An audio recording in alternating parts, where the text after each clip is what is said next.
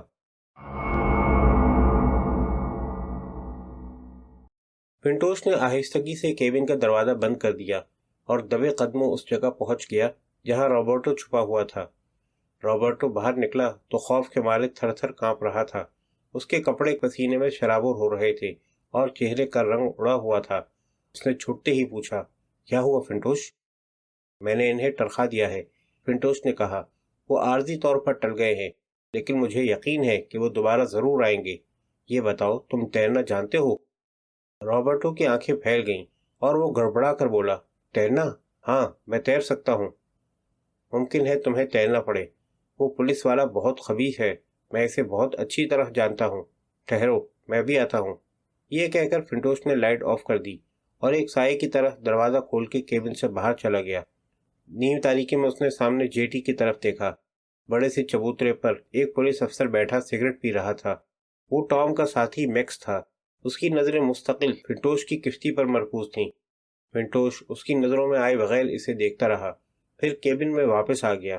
اس نے رابرٹو کو دیکھتے ہوئے سنجیدگی سے کہا، تم چلنے کی تیاری کرو میرے دوست، تمہارے سمندر میں کودنے کا وقت آ گیا ہے۔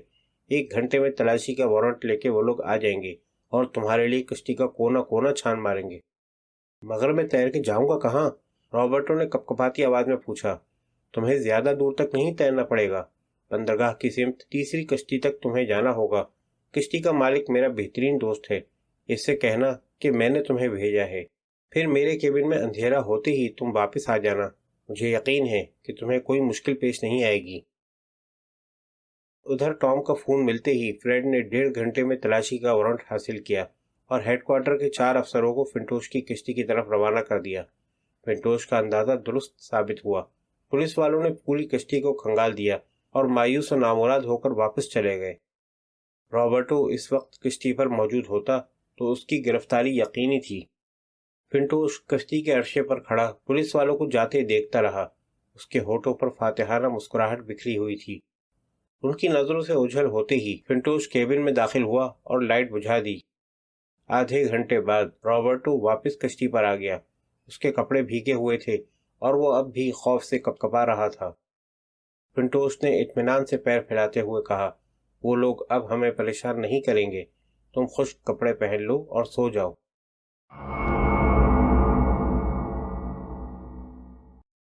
ہوٹل روز کے وسیع و عریض شاندار باورچی خانے میں سرگرمیاں بتدریج مان پڑتی چلی گئی تھیں۔ بڑا باورچی اور اس کا نائب گھر جا چکے تھے۔ رہے سہے مہمانوں کو بھی کھانا دیا جا چکا تھا۔ صرف تیسرا باورچی رہ گیا تھا تاکہ نائٹ کلبوں اور جوئے خانوں سے واپس آنے والے چند مہمانوں کو کھانے پینے کی ہلکی پھلکی چیزیں تیار کر کے دے سکے۔ اس کی ڈیوٹی صبح 5:30 بجے ختم ہوتی تھی۔ 1:30 بجے برتن دھونے اور صفائی کرنے والے باورچی خانے کو آئینے کی طرح چمکا کے جا چکے تھے۔ صرف تیسرا باورچی اور 2 ویٹر انتہائی تاخیر سے آنے والے مہمانوں کے احکامات کی تعمیل کر رہے تھے۔ تیسرا باورچی 35 سالہ سیاہی مائل بھاری بھرکم ڈینی تھا۔ 2 برس قبل ہوٹل کے مالک جان نے 4 گنا زائد تنخواہ پر ڈینی کو پیلس کے ایک بڑے ریستوران سے توڑ لیا تھا۔ یہاں کی ڈیوٹی سخت تھی مگر تنخواہ اور امراض اتنی تھیں کہ وہ ہنسی خوشی یہاں کام کر رہا تھا۔ پھر یہاں ترقی کے امکانات بھی روشن تھے، کام بھی زیادہ نہیں تھا۔ وہ اپنا زیادہ تر وقت بڑے باورچی کے دفتر میں کھانے پکانے کی کتابیں پڑھنے اور پیرس میں اپنے ذاتی ریستوران کی منصوبہ بندی میں گزارتا تھا۔ کبھی کبھار فون کی گھنٹی بجتی اور وہ آرڈر نوٹ کر کے باورچی خانے کی طرف دوڑ پڑتا تھا۔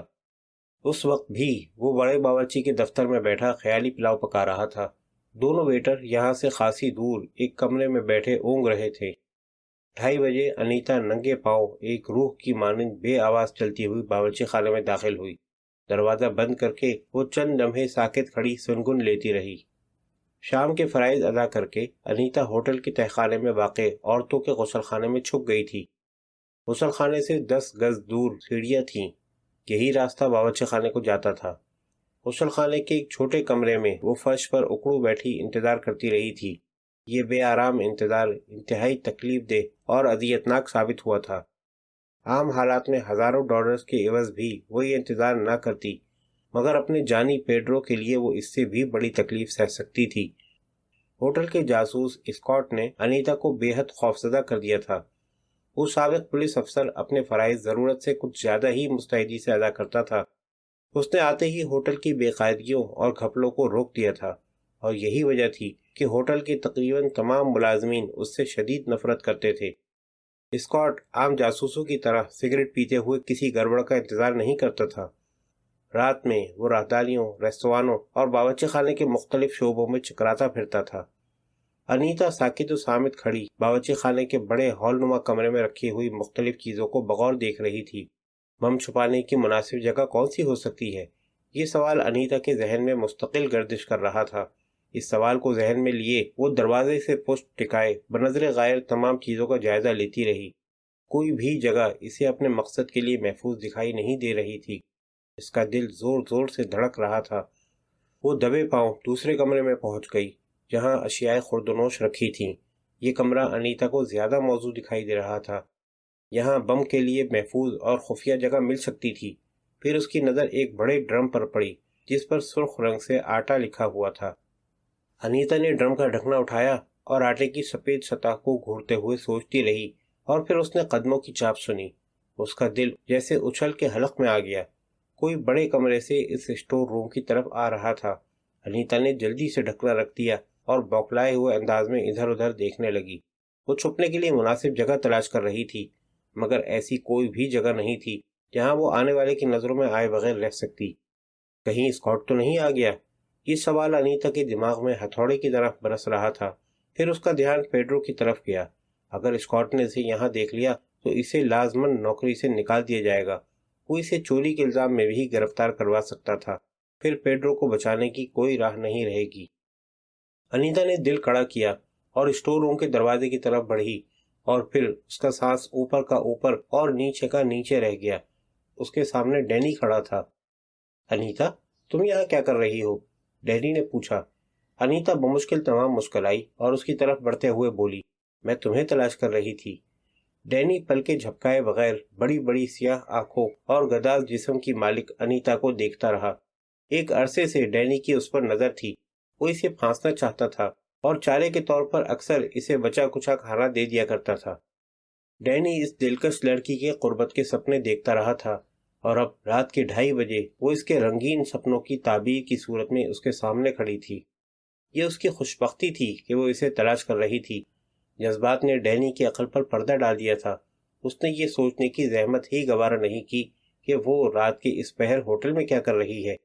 وہ تو بس اپنے، انیتا اور بڑے باورچی کے دفتر کے بارے میں سوچ رہا تھا۔ ڈینی نے انیتا کے دونوں بازو تھام لیے۔ چند لمحے وہ اسے دیکھتا رہا اور پھر اسے اپنے سینے سے لگا لیا۔ انیتا نے ڈینی کے غلیظ اور ناپاک لمس کو محسوس کرتے ہی آنکھیں بند کر لی اور سوچنے لگی، پیڈرو میری جان، میں تمہاری امانت ہوں، مگر میں یہ سب تمہارے لیے ہی کر رہی ہوں۔ مجھے معاف کرنا پیڈرو، میں مجبور ہوں، تمہارے لیے، صرف تمہارے لیے مجبور ہوں۔ آؤ دفتر چلتے ہیں، ڈینی نے جذبات سے بوجھل آواز میں کہا۔ وہاں کوئی بھی ہمیں ڈسٹرب نہیں کرے گا۔ انیتا کا بازو تھامے ڈینی بڑے باورچی کے دفتر کی طرف چل دیا۔ اس کے ساتھ چلتے ہوئے انیتا نے بم چھپانے کے لیے آٹے کے ڈرم کو استعمال کرنے کا تہیہ کر لیا۔ اب اسے کسی نہ کسی طرح ڈینی سے پیچھا چھڑانا تھا۔ وہ دل ہی دل میں خدا سے اپنی عصمت کی حفاظت کی دعائیں مانگنے لگی۔ خدا نے انیتا کی سن ہی لی۔ وہ ڈینی کے ساتھ بڑے باورچی کے دفتر میں داخل ہوئی ہی تھی کہ میز پر رکھے ہوئے ٹیلی فون کی گھنٹی بجنے لگی۔